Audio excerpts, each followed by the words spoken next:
नमस्कार. आज आपण महाराष्ट्र महसूल विभागात झालेल्या एका जबरदस्त बदलाविषयी बोलणार आहोत. एक असा बदल जो आपल्यासारख्या सामान्य नागरिकांच्या हातात एक नवी ताकद देतोय. चला तर मग पाहूया हे नेमकं काय आहे. आठवतंय का ते चित्र? सरकारी कार्यालय, फायलींचे ते मोठमोठे ढिगारे आणि त्या लांबच लांब रांगा, जिथे शेतकरी, जमीन मालक आणि आपल्यासारखे सामान्य लोक अगदी हतबल होऊन विचारायचे, आमचं काम कधी होणार? न्याय मागायचा तरी कुठे? ही तर रोजचीच गोष्ट होती नाही का? कामाला उशीर का होतोय याचं उत्तरच मिळायचं नाही. कागदपत्र कुठल्या कुठे गायब व्हायची आणि वरून आदेश नाहीत हे ठरलेलं उत्तर ऐकायला मिळायचं. लोकांमध्ये यामुळे प्रचंड निराशा आणि संताप होता. पण थांबा, आता हे चित्र बदलणार आहे. या परिस्थितीत बदल घडवण्यासाठी सरकारने एक खूप मोठं पाऊल उचललंय. नागरिकांच्या याच समस्यांवर एक थेट आणि ठोस उपाय शोधून काढला आहे. आणि त्या उपायाचं नाव आहे दक्षता पथक. सोप्या भाषेत सांगायचं तर ही एक स्पेशल टीम आहे जी थेट सरकारनेच बनवली आहे.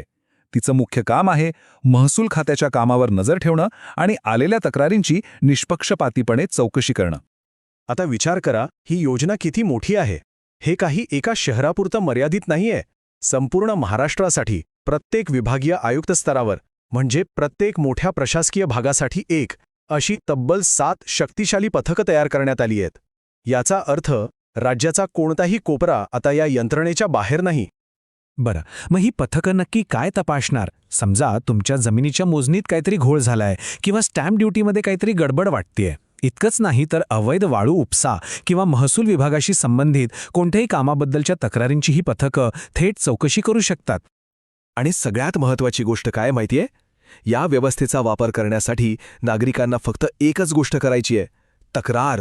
हो, तुमची एक योग्य आणि पुराव्यासह केलेली तक्रार हेच तुमचं सर्वात मोठं शस्त्र आहे. चला आता ही प्रक्रिया एकदम सोप्या भाषेत समजून घेऊ. पहिलं, तुम्ही एक तक्रार दाखल करता. दुसरं, दक्षता पथक लगेच तपासाला सुरुवात करतं.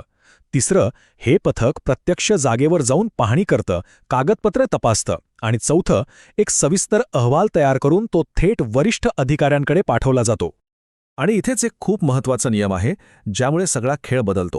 कोणताही एक अधिकारी एकटा तपासणी करूच शकत नाही. पथकातले कमीत कमी 4 अधिकारी एकत्र असणं बंधनकारक आहे. त्यामुळे काय होतं तर वैयक्तिक दबाव किंवा भ्रष्टाचाराला अजिबात वाव मिळत नाही. ठीक आहे, यंत्रणा तर मस्त आहे, पण आपल्या सगळ्यांच्या मनात एक प्रश्न येतोच. या सगळ्याला वेळ किती लागणार? कारण सरकारी कामात वेळेचाच तर सगळ्यात मोठा प्रश्न असतो, बरोबर ना? आणि याचं उत्तर खुद्द सरकारी आदेशातच दिलंय. सरकारने वेळेचं पक्कं बंधन घातलं आहे. जर तुमची तक्रार खूपच गंभीर स्वरूपाची असेल तर फक्त 15 दिवसात अंतिम अहवाल द्यावाच लागेल.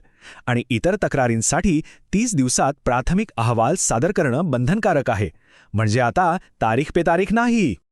वेळेचं तर ठरलं, पण पुढचा प्रश्न, जर चौकशीत कोणी अधिकारी किंवा कर्मचारी दोषी आढळला तर त्यांच्यावर काही कारवाई होणार का, की फक्त अहवाल देऊन विषय संपणार?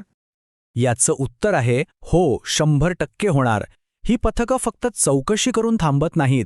त्यांच्या अहवालानुसार दोषी आढळलेल्या अधिकाऱ्यांवर महाराष्ट्र नागरी सेवा नियमानुसार कठोर शिस्तभंगाची कारवाई केली जाईल. म्हणजे आता उत्तर द्यावंच लागेल. आणि गंमत म्हणजे या दक्षता पथकांवर लक्ष ठेवायला सुद्धा एक व्यवस्था आहे. एक राज्यस्तरीय समिती बनवली आहे, ज्याचे अध्यक्ष स्वतः महसूल मंत्री आहेत. ही समिती दर 6 महिन्यांनी सगळ्या 7 पथकांच्या कामाचा आढावा घेईल. म्हणजे संपूर्ण यंत्रणेवर कडक नजर असणार आहे.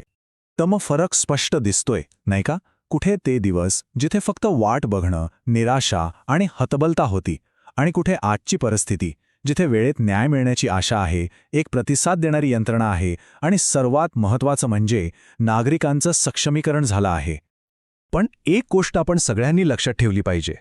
ही एवढी चांगली व्यवस्था तेव्हाच यशस्वी होईल जेव्हा आपण म्हणजे नागरिक तिचा सक्रियपणे वापर करू. कारण एक जागृत नागरिकच खऱ्या अर्थाने मजबूत लोकशाहीचा कणा असतो. तर मग आता करायचं काय? 3 सोप्या पण अत्यंत महत्त्वाच्या गोष्टी. पहिलं, अन्याय दिसल्यास तक्रार करा, शांत बसू नका. दुसरं, तुमच्या तक्रारीचं काय झालं याचा अहवाल मागा, स्टेटस विचारा. आणि तिसरं, पारदर्शकता आणि उत्तरदायित्वाची मागणी करा, कारण तो तुमचा हक्क आहे. तर जाता जाता एक विचार करूया. सरकारने उत्तरदायित्वासाठी एक शक्तिशाली साधन आपल्या हातात दिलंय. आता नागरिक म्हणून आपण त्याचा वापर करून आपल्या प्रशासनाचं भविष्य कसं घडवतो हे सर्वस्वी आपल्यावर आहे. विचार नक्की करा. या सुंदर आत्मिक प्रवासात माझ्यासोबत केल्याबद्दल तुमचे खूप खूप धन्यवाद. आणि हे ज्ञान आपल्यापर्यंत पोहोचवणाऱ्या ग्रीन रुद्राक्ष चॅरिटेबल ट्रस्टचे पुन्हा एकदा मनपूर्वक आभार. तुमचा दिवस शुभ असो.